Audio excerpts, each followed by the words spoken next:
Hello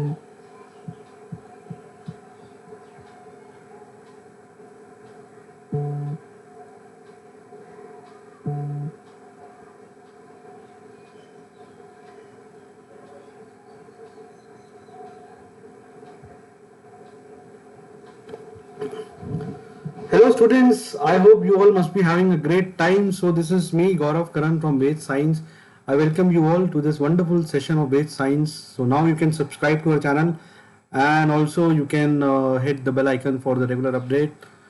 So yes, हम start करने वाले हैं NTSC स्टेज 1 एंड स्टेज 2 की स्पेशल सीरीज। तो कल हमने डिस्कस किया था nationalism in India, that is part 1। एक टॉपिक हमने डिस्कस किया था, राउलेट एक्ट था, उसमें खिलाफत मूवमेंट था और उसमें नॉन कोऑपरेशन मूवमेंट था, जलियांवाला बाग डिस्कस किया था। तो आज हम उसको आगे कंटिन्यू करते हैं एक अपनी स्पेशल सेशन के साथ, और ये एनटीएससी स्पेशल सीरीज है with respect to NTSC only, ठीक है। बट चाहे तो आप सीबीएसई में भी इसका इस्तेमाल कर सकते हैं, मगर जो हमारा मेजर फोकस है वो है NTSC examination. Alright,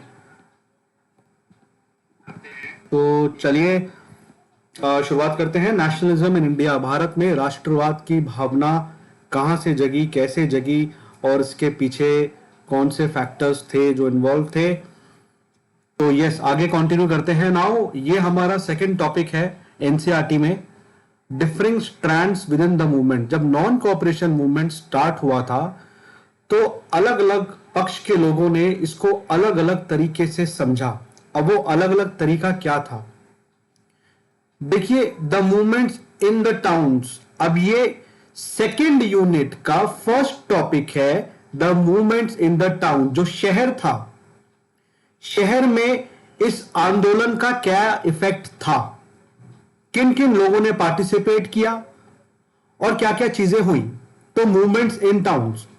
now what were the effects of non cooperation movement, NCM का क्या इफेक्ट था टाउन्स और सिटीज में।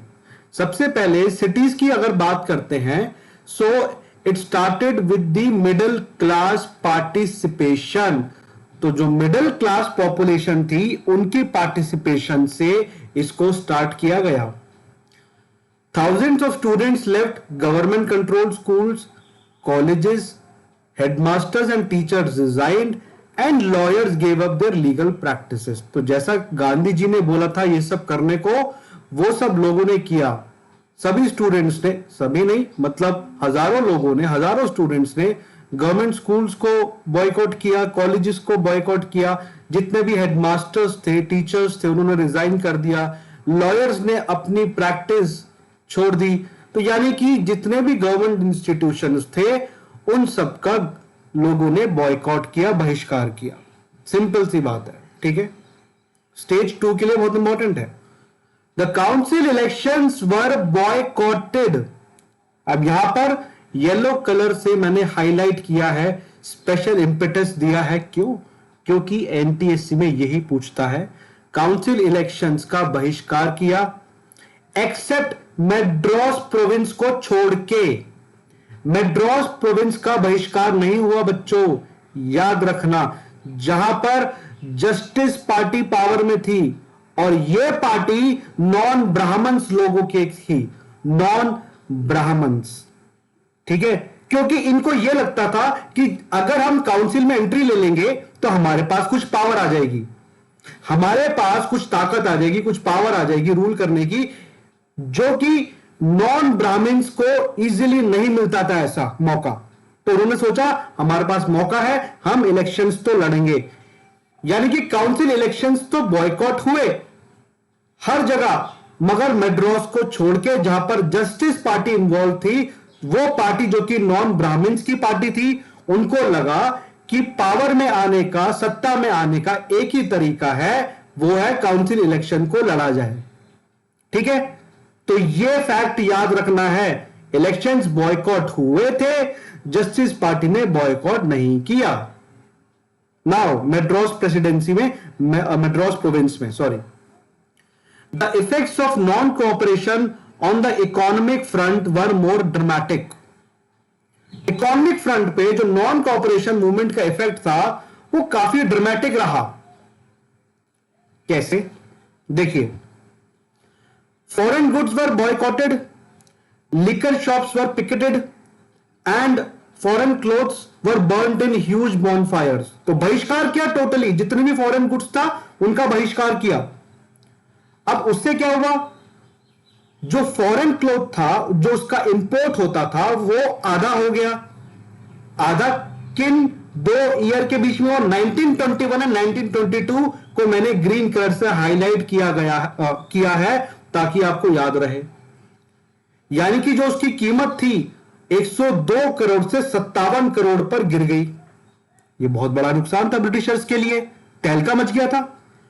As the boycott movement spread and people began discarding imported clothes and wearing only Indian ones, production of Indian textile mills and handlooms went up.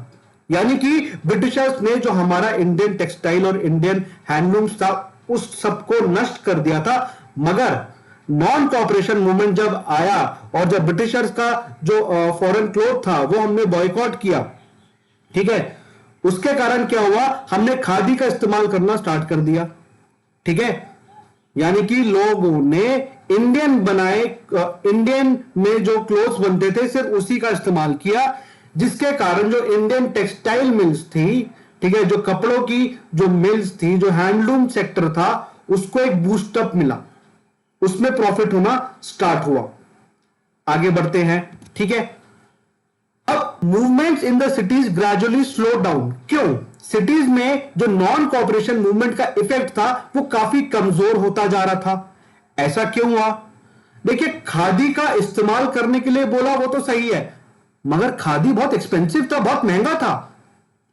ठीक है, so it was more expensive than mass produced milk cloth and poor people could not afford to buy it. तो जो गरीब वर्ग का जो आदमी था वो उसको नहीं खरीद सकता था। Secondly, for the movement to be successful, alternative Indian institutions had to be set up. भाई इंडियन इंस्टीट्यूशंस तो थे ही नहीं, सारे गवर्नमेंट इंस्टीट्यूशन से तो लोग कहां जाते? गवर्नमेंट इंस्टीट्यूशंस थे जहां पर लोगों की आबादी थी, जहां पर लोग पढ़ने जाते थे, जहां पर बच्चे पढ़ने जाते थे, कॉलेज स्टूडेंट्स पढ़ने जाते थे। मगर गवर्नमेंट इंस्टीट्यूशंस के अलावा और कोई ऑल्टरनेटिव भी तो नहीं था। इंडियन इंस्टीट्यूशंस तो थे ही नहीं, तो लोग कहां पढ़ाई करने जाते? तो बहुत समस्या आई लोगों को। ठीक है, फिर लोगों ने सोचा यार कुछ फायदा तो होने वाला नहीं है, वापस से लोगों ने क्या किया, ब्रिटिश इंस्टीट्यूशंस में जाना स्टार्ट कर दिया। Now students and teachers began trickling back to the government schools and lawyers join back work in government courts, क्योंकि कुछ हो ही नहीं रहा था। जो भी पावर थी वो सारी की सारी पावर ब्रिटिशर्स के हाथ में थी, जितना भी कंट्रोल था वो ब्रिटिशर्स के हाथ में था। तो लोगों को समझ में आ गया कि कोई फायदा नहीं होने वाला है, जैसा था वैसा ही चलते रहने दो। तो सिटीज में तो ये कंडीशन हो गई। ठीक है, धीरे धीरे धीरे धीरे धीरे धीरे मूवमेंट का जो पेस था वो एकदम बैठ गया। आगे बढ़ते हैं। Rebellion in the country side. अब कंट्री साइड इसको बोलते हैं, विलेज एरियाज को बोलते हैं village. The peasants movement in Awadh. अब यहां पर मेन इंपॉर्टेंट फैक्ट क्या है? अवध। अवध अवध अवध में जो पीजेंट का रिवोल्ट था, जो पीजेंट का आंदोलन था, इट वॉज लेड बाय बाबा रामचंद्र। ये याद रखना है बच्चों, एनटीएससी में बहुत इंपॉर्टेंट, बहुत फैक्चुअल ये सवाल आते हैं। Baba Ramchandra was the pioneer of peasant movement in Awadh. और पीजेंट मूवमेंट किसके अगेंस्ट था? तालुकदार और लैंडलॉर्ड्स के अगेंस्ट था। ठीक है, who demanded from peasants exorbitantly high rents. बहुत हाई रेंट का डिमांड किया उन्होंने, एंड वैरायटी ऑफ अदर सेसेस, कुछ टैक्सेस थे, कुछ सेसेस थे, तो उन्होंने डिमांड किया भैया हमें पैसा चाहिए। बट पीजेंट ने रिवोल्ट किया, हमारे पास कुछ है ही नहीं, ब्रिटिशर्स हमको लूट के खा चुके हैं, तो हम कहां से देंगे? और peasants had to do begar and work at landlords farms without any payment. तो उसको जबरदस्ती का काम करना पड़ता था, जबरदस्ती की लेबर करनी पड़ती थी, जबरदस्ती लैंडलॉर्ड का काम करना पड़ता था, सारा का सारा काम करते थे, झाड़ू पोछा सब कुछ करते थे पीजेंट्स, क्योंकि वो मजबूर थे। As tenants they had no security of tenure being regularly evicted so that they could acquire no right over the leased land. तो उनके पास कोई सिक्योरिटी ऑफ टेन्योर नहीं था कि हाँ भाई इनको ये फिक्स उनकी इनकम है, उनका टेन्योर फिक्स है, ताकि उनकी जो जॉब है वो सलामत रहे और वो अपना जो लिविंग कंडीशंस है वो उसको इंप्रूव कर सके। ठीक है, तो कभी भी मन आता उनको हटा देते थे, कभी भी मन आता उनको ले आते थे। तो ये बहुत ज्यादा इनसिक्योरिटी थी पीजेंट्स के मन में। देन पीजेंट्स की डिमांड क्या थी? Reduction of revenue. पहले तो रेवेन्यू को रिड्यूस करो, एबॉलिशन ऑफ बेगार, जोर जबरदस्ती का काम नहीं करेंगे हम, किसी के बुलाने पे ऐसा कुछ काम नहीं करेंगे, ये सब हम बर्दाश्त नहीं करेंगे। And social boycott of oppressive landlord. Landlord को बिल्कुल भी हम लोग सर्विस नहीं देंगे, उनका हम बहिष्कार करेंगे पूरी तरीके से। और इसी के साथ साथ जो नाई थे, जो धोबी थे, उन्होंने एक हड़ताल कर दी।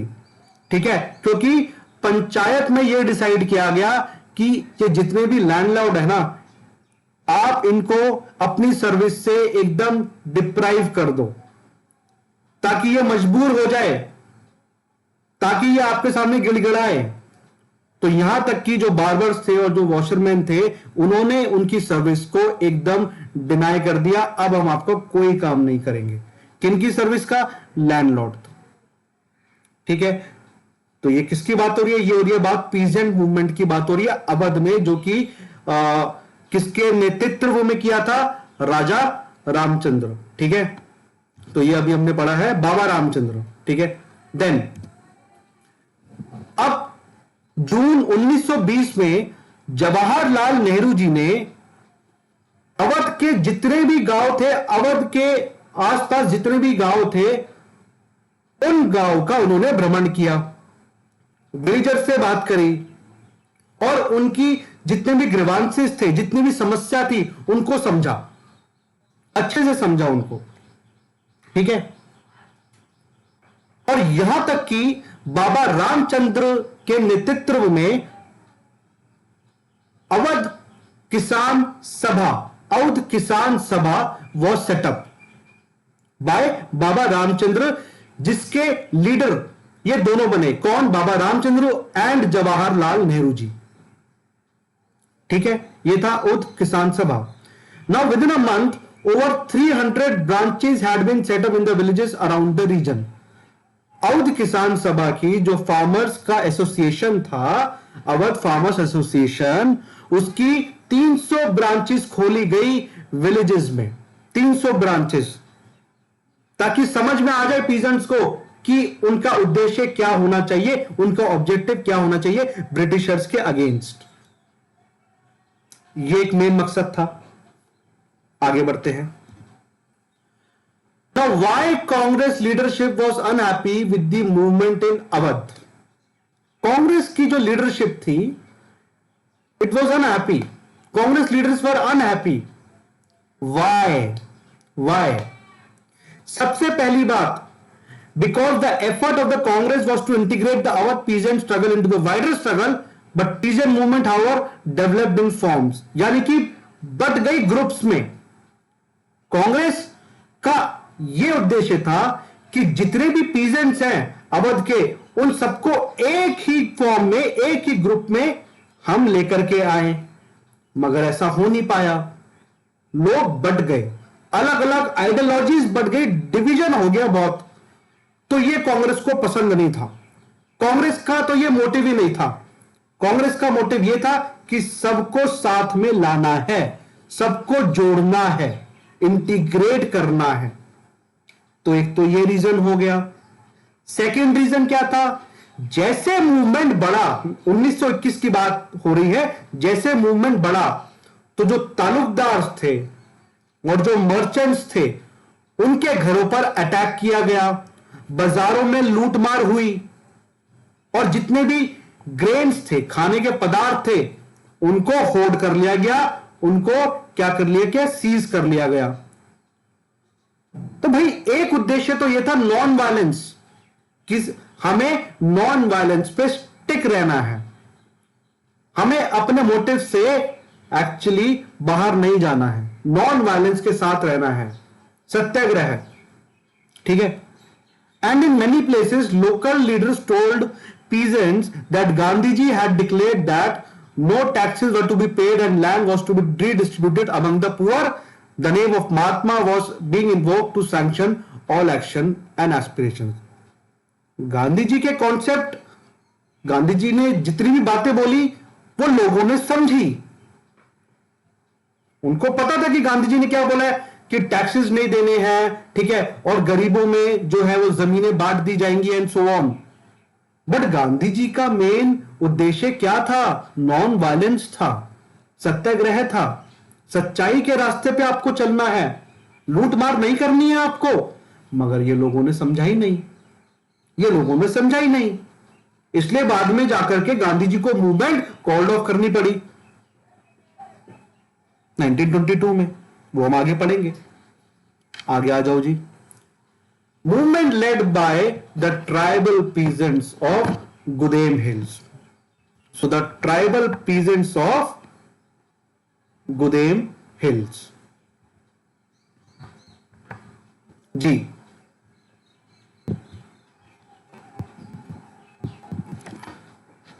हाँ जी।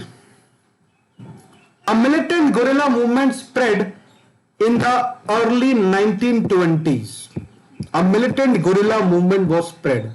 Now what is militant guerrilla movement? देखिए गुरिल्ला वॉरफेयर करके एक टर्मिनोलॉजी है, guerrilla warfare, and it is a form of irregular warfare in which small groups, जो छोटे ग्रुप होते हैं ना, सच एज कॉम्बेंट्स, कॉम्बेंटेंट्स होते हैं, पैरामिलिट्री फोर्स हो गई, और फिर आपके आर्म सिविलियंस हो गए, and you have irregulars, they actually use military tactics including ambushes, red करते हैं, पेटी वॉरफेयर करते हैं, वॉरफेयर करते हैं, हिट एंड रन टैक्टिक्स करते हैं, ठीक है, and they have mobility to fight a large and less mobile traditional military. तो ये एक तरह की इनफॉर्मल तरीका होता है कि ठीक है, लोग अपने आप को एक मिलिट्री फॉर्म ऑफ फोर्स समझ लेते हैं। So that is a militant guerrilla movement, so which was spread in the early 1920s। Now in forest regions, अब बात आ रही है ट्राइबल मूवमेंट की, ट्राइबल रीजन की बात आ रही है, ठीक है। ट्राइबल मूवमेंट कहां पर? Tribal peasant movement of Gudem hills, जो कि आंध्र प्रदेश में है। नाउ कॉलोनियल गवर्नमेंट ने एक टैक्टिक करी। ब्रिटिश गवर्नमेंट ने क्या किया? जितने भी बड़े बड़े जंगल थे ना, जितने बड़े बड़े फॉरेस्ट थे, वहां पर लोगों की एंट्री बंद कर दी कि आप अपनी भैंस चराने नहीं आएंगे, अपने कैटल चराने नहीं आएंगे, खाना पकाने के लिए जो आप लकड़ियां लेके जाते हो उनका इस्तेमाल नहीं करेंगे, जंगल में जितने भी फ्रूट्स हैं, जितने भी फल सब्जियां जो भी उगती हैं, उनका आप इस्तेमाल नहीं करेंगे, आपका कोई राइट नहीं है। लोगों के मन में बहुत ज्यादा क्रोध आ गया। भाई जमीन हमारी, लैंड हमारा, धरती हमारी, ये पेड़ पौधे, ये सब हमारा, और आप हमारे को इन्हीं चीजों के लिए रोक रहे हैं। Not done. ये चीज बर्दाश्त नहीं होगी। गवर्नमेंट को ये चीज लोगों को ये चीज बर्दाश्त नहीं थी। इन्हीं चीजों की वजह से लोगों के मन में एक गुस्सा पैदा हो गया। People are enraged, the hill people, they were enraged by the attitude of the government। और इन्हीं में से एक लीडर था, एक आदमी था जिसका नाम था अल्लूरी सीताराम राजू। रेड कलर के इंक से मैंने हाईलाइट कर रखा है, इसका इंपॉर्टेंस बहुत ज्यादा है, एनटीएससी में पूछा जाता है। Alluri Sitaram Raju, he claimed that he had a variety of special powers। वो कैरिस्मेटिक लीडर है, उसके पास स्पेशल पावर्स है। स्पेशल पावर्स क्या है उसके पास? वो करेक्ट एस्ट्रोलॉजिकल प्रेडिक्शन कर सकता है, लोगों को हील कर सकता है अपनी जादुई शक्तियों से। यानी कि अगर बंदूक भी उसको लगेगी तो उसका वो कुछ बिगाड़ नहीं पाएगी, बंदूक की गोलियां उसका कुछ नुकसान नहीं कर सकती, वो झेल लेगा। And captivated by Raju, the rebels proclaimed that he was an incarnation of God। भगवान का भेजा हुआ एक ये महात्मा है। तो Raju talked of the greatness of Mahatma Gandhi, said he was inspired by the non-cooperation movement। और उसने लोगों को परसुएड किया, उसने लोगों को समझाया कि आपको अल्कोहल तो एकदम छोड़ देना है, शराब नहीं पीनी है, ऑफ कोर्स गंदी चीज है, और खादी का इस्तेमाल नहीं, सॉरी, खादी का इस्तेमाल करना है, खादी का इस्तेमाल करना है, खादी पहनना है। तो सेंस ऑफ बिलोंगिंगनेस, यहां से बड़ी सेंस ऑफ बिलोंगिंगनेस हमें सिर्फ एक डेट याद है, 15 अगस्त 1947 को भारत आजाद हो गया था। कैसे आजाद हुआ था, यही सारी चीजें तो हैं। आगे आ जाओ जी।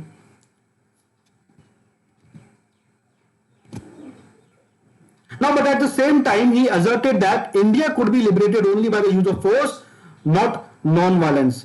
यहां इससे एक चूक हो गई। अब चूक क्या हो गई, ये आप देख सकते हैं।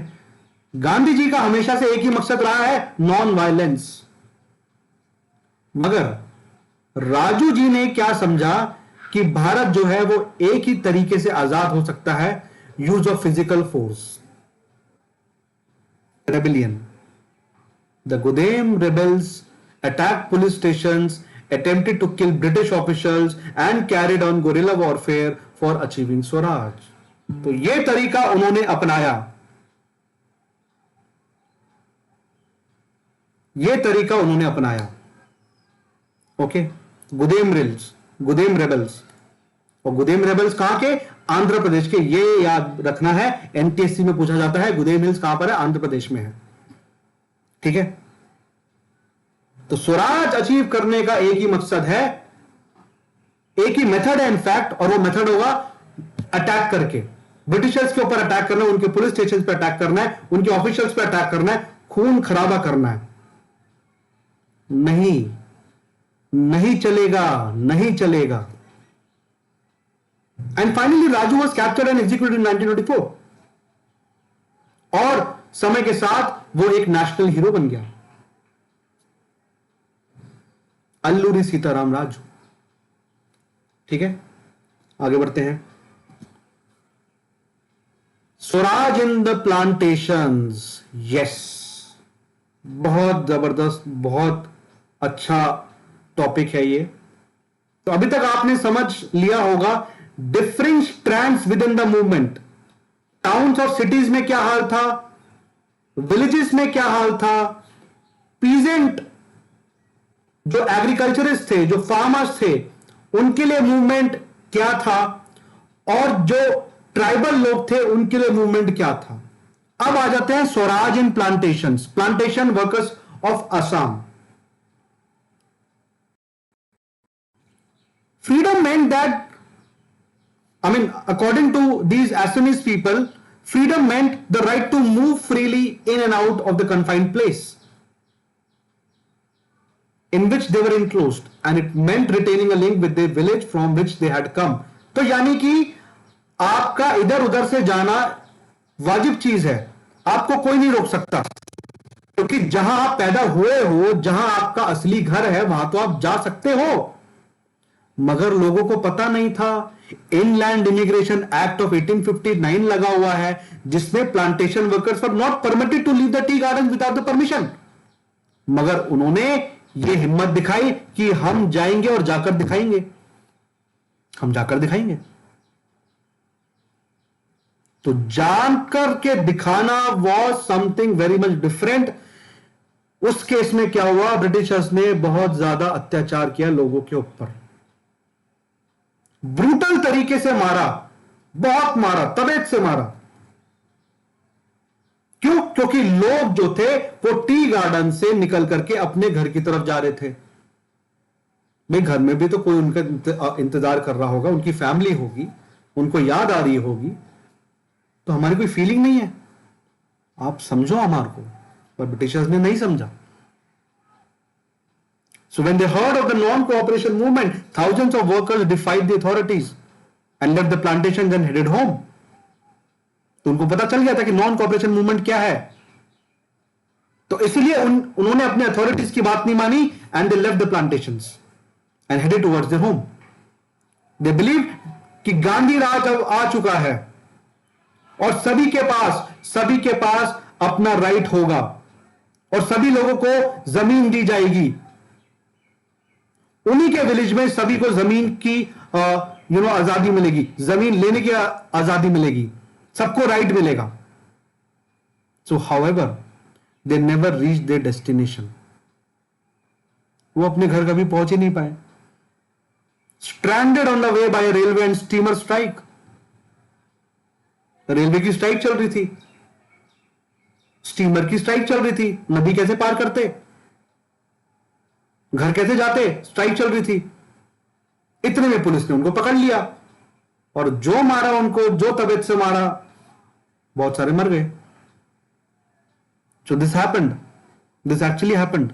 सो स्वराज इन प्लांटेशंस। ओके, तो यहां पर इंपॉर्टेंट क्या है एनटीएससी के हिसाब से? इनलैंड इमिग्रेशन एक्ट ऑफ 1859, ये सबसे इंपॉर्टेंट है। आगे आ जाओ। ओके, चैप्टर खत्म, सॉरी नॉट चैप्टर खत्म, टॉपिक खत्म।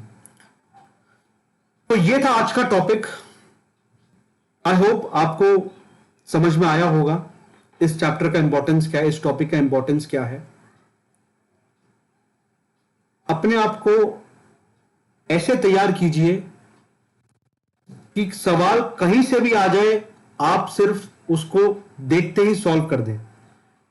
And believe me, NTSC stage 1 में एज सच इतना कुछ नहीं आता, बट अगर आपने इस वीडियो को बार बार देख लिया, कम से कम 4 से 5 बार देख लिया एक वीडियो को, और जब आप एग्जाम में बैठेंगे तब आपको समझ में आएगा इसका importance. Then you would realise the importance of this video. तो different stands within the movement, हमारा टॉपिक खत्म हुआ, यह था पार्ट 2। कल के टॉपिक में हम आगे बढ़ेंगे, टुवर्ड सिविल डिसोबीडियंस मूवमेंट के बारे में बात करेंगे, दैट इज पार्ट 3। और फिर हम कलेक्टिव बिलोंगिंगनेस के बारे में भी बात करेंगे, दैट इज पार्ट 4। तो आज के लिए इतना ही। इसको प्लीज देखिए, सब्सक्राइब कीजिए, subscribe to our Ved science channel on YouTube, and also hit the regular hit the bell icon for the regular updates. So I hope you all must be fine at your ends. So thank you and have a very wonderful day. Good night.